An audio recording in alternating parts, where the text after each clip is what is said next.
A tough week it's been for the government of national unity, with President Cyril Ramaphosa signing the expropriation bill. But at the Cabinet Lekgotla, the president is upbeat. You think we're at each other's throats. We are not. We are not.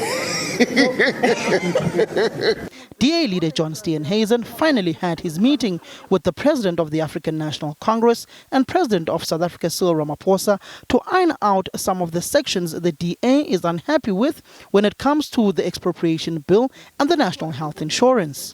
But leaving the government of national unity is seemingly no option.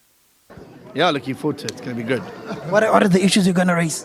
That's for us to discuss. GNU matters. GNU matters. The South African economy is not performing as desired by the government. Poverty, inequality and underdevelopment are still plaguing many South Africans.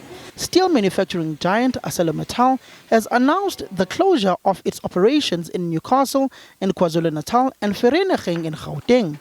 Minister of Finance Enoch Godongwana and Trade and Industry, Minister Park Stow, have been called upon to seek a solution to the issue, with thousands of jobs currently at risk. It's not only Minister Godongwana who met with the CEO of ArcelorMittal, it's also Minister Tau.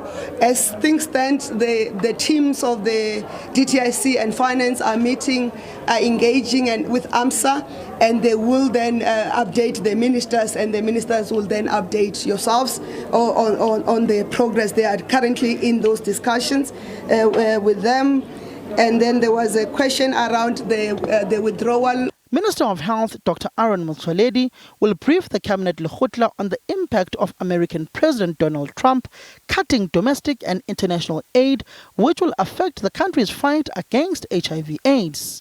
7.8 million South Africans live with HIV, and 5.5 million are on ARVs.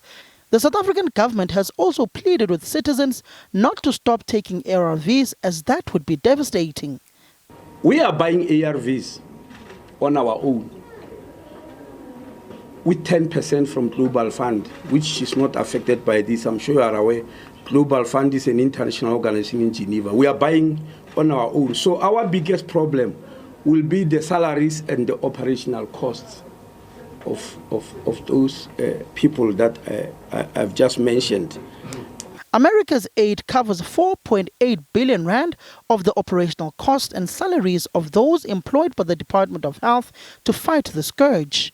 Minister of Health Aaron Motsoaledi has reached out to the American Embassy to find out what their position is on this matter. Samkelo Masego, SABC News, Pretoria.